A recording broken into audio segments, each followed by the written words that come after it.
د هغې نه بل سوال دی د یو خور کړې د هغه ده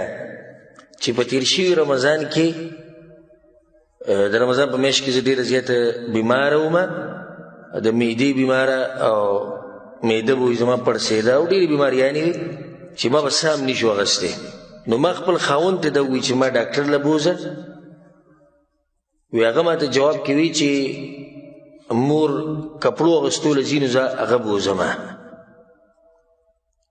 او ما ورته ډېر ووي چې زه صبر نشم کولی بیماره زیات یم خو هغه وایي چې نه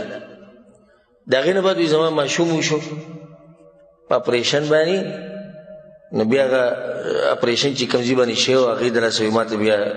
تکلیف و بیماره ومه نو بیا ورته ما ووایي چې زه بیماره یم هسپتال ته مې بوځم نو هغه وایي چې مور پلاني ځای ته ځي څه کار یې دی هلته یې بوځمه او ته بیا بوځمه وی ما ورته چې بیماري علاج پکار دی دا مور خو ته بله ورځ بوی شي وی چې نه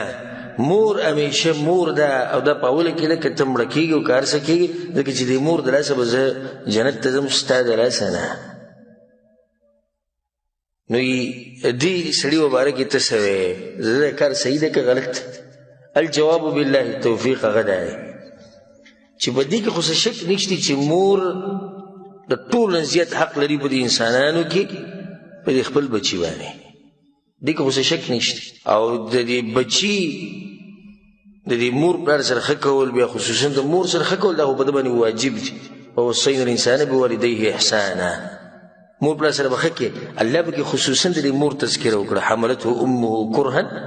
ووضعته کرها د دې هغه حمل 9 میاشتې د بچې په خېټه ګرځول بیا د پیدا کېده داسې نو تکلیف و سخته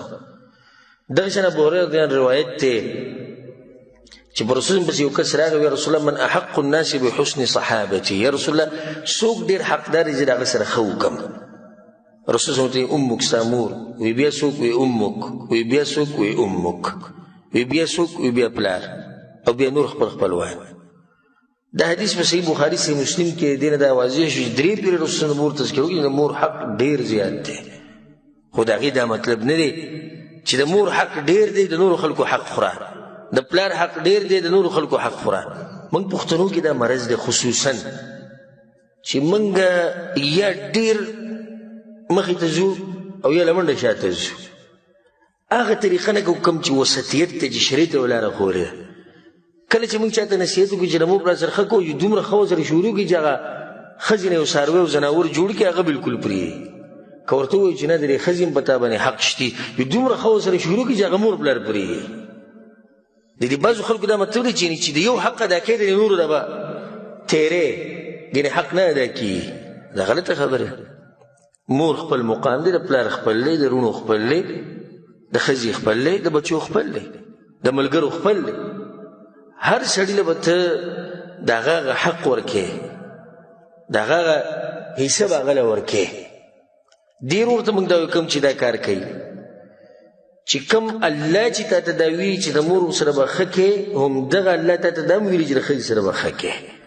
څنګه په یو ځای کې د الله خبره مني بل ځای کې نه مني دا خو الله په قرآن کې ولهن مثل الذي علیهن بالمعروف او د دې ښځو هم داسې حقونه دي لکه څنګه چې په دوی باندې دي د خاوندانو او د الله خبره نو دغه الله ویلي کوم الله چې ویلي چې د مور سره ښه کوئ همدغه الله ویلي ښځې سره هم ښه کوئ او که د مور سره ښه کول لار د جنت ته نو دغه شان د ښځې سره ښه کول دا هم لار د جنت ته ځکه چې په دې دواړو ځایونو کې تا خبره د چا ومنله د الله خبره دې ومنله نو دا ورور چې دا کم کار کوي ده ته موږ دا وایو چې کله تا ته حقونه ډېر راجمع شي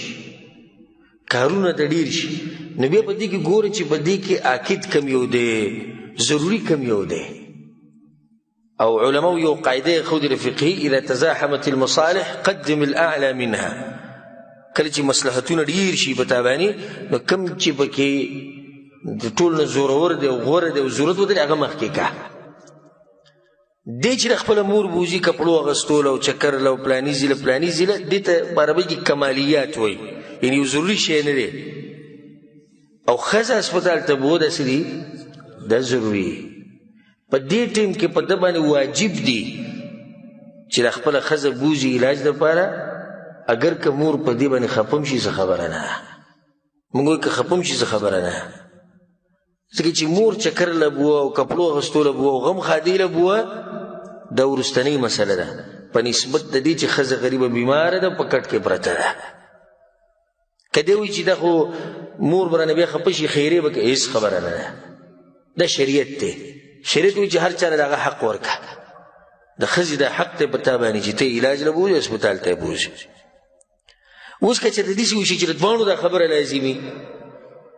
او دواړه ته په یو ځای نشي کولی نو بیا به د چا هغه مخکې کې بیا به د مور دا مخکې کې خو که دواړه لازمي او ضروري اوس مور بازار ته بوه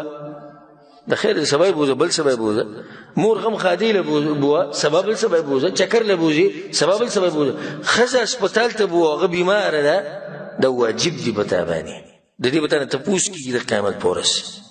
نو دې ورور ته موږ دا وایو چې الله سبحانه ستا د ایرس ښه ډېر کړي چې د خپلې مور سره دومره ښه کړې خو بل حق خو به مه خوره که نه دا ښځه غریبه چې دا یو انسان دی تا ته ناسته ده په تا باندې د هغې غټ حقونه دي ذمهواریانې دي او په دې عقله یو نصیحت به مو کړو د خپلو ورونو ته دا کم چې د ښځې خیال نه ساتي او هغه بیماره یو غریب د تکلیفونه یو دی ورته په مخه د صبر تلقین کوي دا صبر خو په مخه نه کېږي که نه د دې ځینې روپۍ ولیږي مور پلار په لاس یې ولیږي ما روپۍ در لېږلي هغوی علاج له نه بوځي بلو دا ما ته به خپله یو زنانه ووایي په ټلیفون باندې بیمار او بانتها بیمار او ما ته دعاګانې ما لپاره غواړه او دلته ما هسپتال قصې دلته نشته او د ډېرې غوسې نه دا ویې خندولم او په دوی خو وایي زه چې راواده شم په دوی بیماري نه راغلې نه په دوی بیماریان راځي او نه دا کسب کوي چې هسپتال ته لاړ شي ښه نو خاوند وایي چې هلته مور نه اجازت اخیسته غواړي پلار نه دی به پیسې ټولې ولېږي هلته هغوی له به ورکړي هغوی هسپتال ته نه بوځي دوی نو څه وکړو اوس دغه مشران دي دا داسې چې ښه کې مور پلار مقام مطلب دی چې د ښځې مقام پې وخوره د بچو حق ما دا کوه هغه بیماره ده یو نیم بیماري دي چې هغه به د صبر نه خبره واوړي نشي صبر کول او چې به تا راشي بیا به وکړي صبر